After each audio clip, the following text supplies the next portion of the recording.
Você sabe o que é a taxa Selic e como ela afeta as empresas? A taxa Selic é a taxa básica de juros da economia do Brasil, utilizada no mercado interbancário para financiamento de operações com duração diária, lastreado em títulos públicos federais. Basicamente, a sigla Selic é a abreviação de Sistema Especial de Liquidação e Custódia.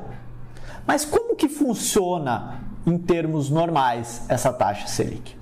Tudo começa com uma necessidade que o governo tem de ter dinheiro para pagar as próprias contas dele e fazer mais investimentos.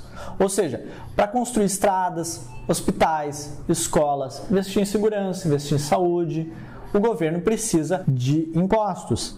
E apesar do principal meio de arrecadação serem os impostos, existe outra maneira de o governo arrecadar dinheiro, que é através do Tesouro Nacional. Então ele pega, através da Selic, dinheiro emprestado. E como é que a Selic ela é definida? Além de servir como um parâmetro para as demais taxas da economia, o aumento e diminuição da Selic, ele também possui uma influência no dia a dia de todo mundo e de toda a economia do Brasil. Devido à sua importância, é fundamental que exista um meio transparente e confiável de decidir os rumos da economia. Isso é feito através do Copom. Em 1996, o Brasil criou um comitê de política monetária, que é o Copom. Basicamente, ele é responsável por definir qual que vai ser a taxa básica de juros da economia, que é quanto o governo paga de juros para os bancos e algumas pessoas que investem, estabelecer regras para a quantidade de dinheiro em circulação ao país. Para definir a taxa Selic, são realizadas 8 reuniões por ano, ou seja, mais ou menos a cada 45 dias tem uma nova reunião. Mas afinal, de que forma que a Selic afeta a mim e a minha empresa? A Selic, sendo o principal indicador de juros do país, que é os juros que o governo cobra, ela afeta praticamente todos os índices de juros do Brasil. Com a redução da Selic, os consumidores têm mais acesso a dinheiro, porque indiretamente vai reduzir os juros de todos os outros fatores. E, consequentemente, essas pessoas compram mais. Ou seja, o primeiro efeito de uma alteração na Selic causa é direto ao consumo. Quanto menor a Selic, maior o estímulo às pessoas e empresas consumirem. Também devido à redução da taxa básica de juros, as empresas endividadas elas pagam menos juros. Ou seja, se você possui algum tipo de endividamento, muito provavelmente ele é indexado de alguma forma à Selic e deve reduzir o valor pago de juros. As empresas que antes investiam em títulos do governo, poupança ou outros investimentos atrelados à Selic, elas tendem a migrar para outros tipos de investimento.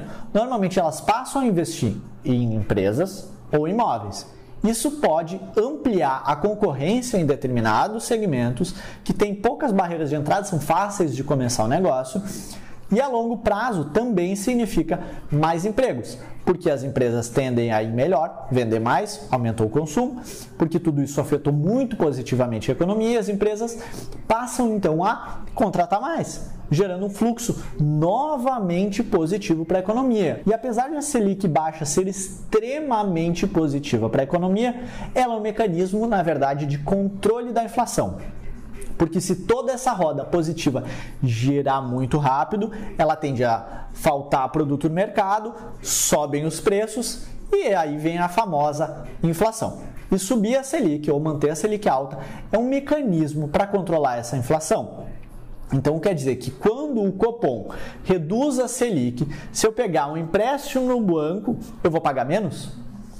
Infelizmente a resposta é depende. Se você já tiver um empréstimo, com certeza ele está de alguma forma indexado na Selic e vai reduzir.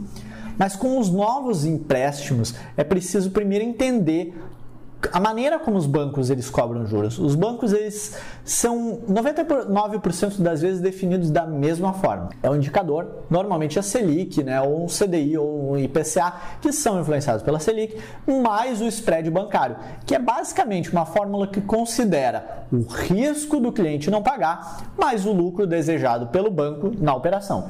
Por isso que o rating que você tem num banco, ele sempre afeta a taxa de juros que você vai pagar. Ou seja, se o banco estiver mirando mais lucro, ou se houver algum grande risco de inadimplência, como estamos vivendo hoje, mesmo que a queda da Selic, os juros cobrados pelo banco, eles podem permanecer inalterados, ou às vezes eles podem até subir. Por isso que às vezes, se está ocorrendo alguma crise e o spread bancário ele está alto, às vezes vale a pena esperar um pouquinho para contratar um empréstimo ou financiamento, pagando então um spread menor. A redução da Selic ela é muito positiva para a economia sempre. Ela só se torna negativa quando começa a gerar a inflação. Então, se você possui uma empresa, conforme a Selic reduzir, a sua empresa tem uma tendência a vender mais e a roda econômica de girar mais. E se você gostou desse vídeo, eu te peço um favor, dá um curtir aí, isso me ajuda muito e não te custa nada. Muito obrigado, até mais!